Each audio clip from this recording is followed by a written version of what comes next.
কোয়েল পাখি মারা যাওয়ার অন্য একটি কারণ হচ্ছে পেটে ডিম আটকে যায় অথবা পেটের ভিতরে ডিমটা ফেটে ভেঙে মারা যায়। এর কারণটা কি?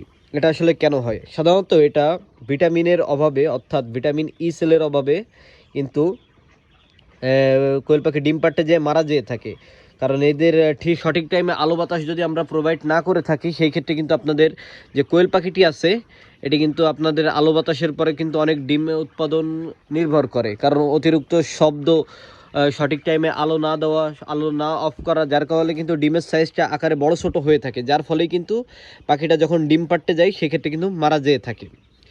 সো এটা হচ্ছে কি, আপনারা যারা কোয়েল পালন করেন তারা তো অনেকেই জানেন, অনেকেই জানেন না। সো যারা জানেন না তাদেরকে বলবো, আপনারা সঠিক টাইমে আপনাদের খামারে আলোটা দিবেন। মানে যে টাইমে আপনারা প্রত্যেক দিন আলো ব্যবস্থা করবেন, যখন আমি করে থাকি রাত 10টা পর্যন্ত আলো দিয়ে থাকি, 10টার পরে কিন্তু আমি আমার ফার্মের আলোটা অফ করে দিই।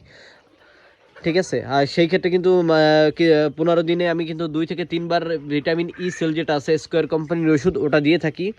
সো কালকে যেহেতু ঝড় বৃষ্টি হয়েছে, সঠিক টাইমে কারেন্টটা ছিল না, অনেক সারাটা সন্ধ্যার পরের থেকেই কারেন্ট ছিল না।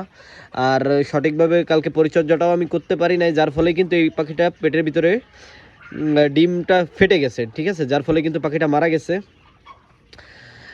ব্যবসা হালাল হারাম একটা দিক আছে, যার ফলে কিন্তু লাভ লস হবে, এটা স্বাভাবিক। তো যাই হোক, কোনো ব্যাপার না। ঠিক আছে, কারণ এখন যেহেতু মারা গেছে, যার ফলে কিন্তু একটার উপর দিয়ে গেছে, আল্লাহ চাইলে এর থেকে বড় কোনো ক্ষতিও আমাকে সম্মুখীনে ফেলতে পারতো। যাই হোক, সমস্যা নাই।